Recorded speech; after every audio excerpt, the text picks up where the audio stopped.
Perfect. Perfect. নমস্কার বন্ধুরা, Deepavali special rice cake নিয়ে চলে এসেছি। এটা একদম অয়েললেস একটা রেসিপি নিয়ে চলে এসেছি। তার জন্য 2 ঘন্টা আগে আমি 1 বাটির মতো চাল ভিজিয়ে রেখেছিলাম। এবার জলটা খুব ভালোভাবে ভেজানো হয়ে গেছে। জলটা ভালোভাবে ধুয়ে আমি চালটা দিয়ে দিলাম মিক্সিতে। আর এখানে দিচ্ছি যতটুকু চাল নিয়েছিলাম তার সেম পরিমাণ, মানে সমপরিমাণ নিয়েছি আমি টক দই। এটা আমি ঘরে বসিয়েছি। এবার খুব ভালোভাবে ব্লেন্ড করে নেওয়ার পর আমি একটা পাত্রে নিয়ে নিয়েছি। আর যে বাটিতে আমি চাল নিয়েছিলাম তার অর্ধেক বাটি নিয়েছি সুজিটা দিলে এই রাইস কেকটা ভীষণ টেস্টি হয়, তার জন্য সুজিটা ব্যবহার করছি। তো সুজিটা দিয়ে ভালোভাবে মিশিয়ে এবার এটাকে একটা সাইডে 10 মিনিটের জন্য রেস্ট রেখে দেবো। তাতে কী হবে, সুজিটা ফুলে যাবে। আর এদিকে আমরা একটা তড়কা দেবো, মানে রাইস কেকের মধ্যে। তার জন্য 1 চামচের মতো সাদা তেল, 1 চামচ কালো সর্ষে, হাফ চামচ দিয়েছি এখানে মৌরি আর মরিচ কুচি আর আদা কুচি দিয়ে ভালোভাবে এটাকে একটু ভেজে নেব।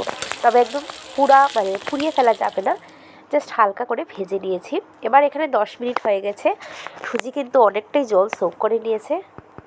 এবার এখানে আরও সামান্য পরিমাণ 2 থেকে 3 চামচ জল কিন্তু লাগবে। তো ভালোভাবে জলটা দিয়ে আবার ভালোভাবে মিক্স করে নিয়েছি। এবার এখানে দিচ্ছি মেইন একটা ইনগ্রেডিয়েন্ট, সেটা হলো লবণ। আর যারা তড়কা বানিয়েছিলাম এই তড়কাটা দিয়ে দিলাম এই রাইস কেকের মধ্যে, দিয়ে সামান্য একটু ধনেপাতা দিয়েছি, দিয়ে ভালোভাবে এটাকে মিক্স করে নেব। এই কেকটা সকালের টিফিনে আরামসে তোমরা খেতে পারো, বাচ্চাদের দিতে পারো।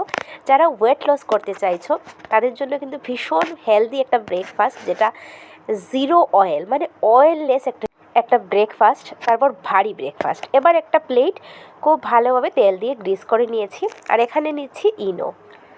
তো একটা প্যাকেট ইনো, তো 1 প্যাকেটের মধ্যে 1 চামচ ইনো হয়ে যায়। ওই 1 চামচই আমাদের লাগবে, বেশি লাগবে না।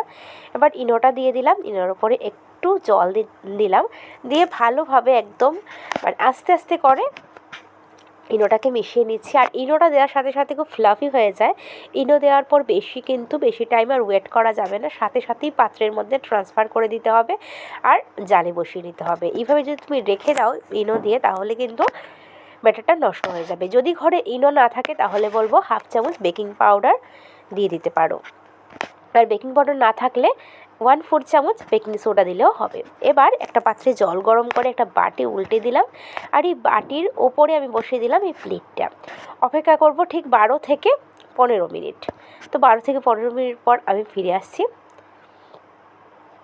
তো এদিকে 12 থেকে 15 মিনিট আমার 14 মিনিট এরকমই, 14-15 মিনিট হয়ে যাবে। একটা কাঠি নিয়েছি, কাঠিটা দিয়ে একটু জাস্ট দেখে নেব, চেক করে নেব। মিডিলে এইভাবে মানে ঢোকালেই দেখবে, যদি একদম ক্লিন আসে তাহলে বুঝবে যে কেকটা হয়ে গেছে। আর তারপরেও যদি না বুঝে তাহলে হাত দিয়ে একটু প্রেস করলেই বোঝা যাবে যে যদি কাঁচা থাকে তাহলে বুঝবে। তো আমারটা হয়ে গেছে। এবার একদম ঠান্ডা করে নিয়েছি, আর 1 ঘন্টা লেগেছে ঠান্ডা হতে। আর একদম গরম গরম হাত দেবে না। তো আমি এবার সুন্দর করে কেটে নিচ্ছি, যে যেরকম পছন্দ করো শেপে। এটা এত টেস্টি হয়, একবার বানালে এটা বারবার বানাতে ইচ্ছে করবে। এই দেখো কেটে দেখাচ্ছি, দেখতেও কিন্তু ভীষণ সুন্দর, কিউট লাগে এটা দেখতে।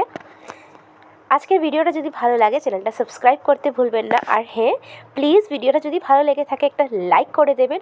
আর কোনো জায়গায় যদি খারাপ লেগে থাকে তাহলে ডিসলাইক করতে পারেন। লাইক ডিসলাইক দুটোরই অপশন আছে। প্লিজ ভালো লাগলে লাইক, আর খারাপ লাগলে ডিসলাইক করে নেবেন।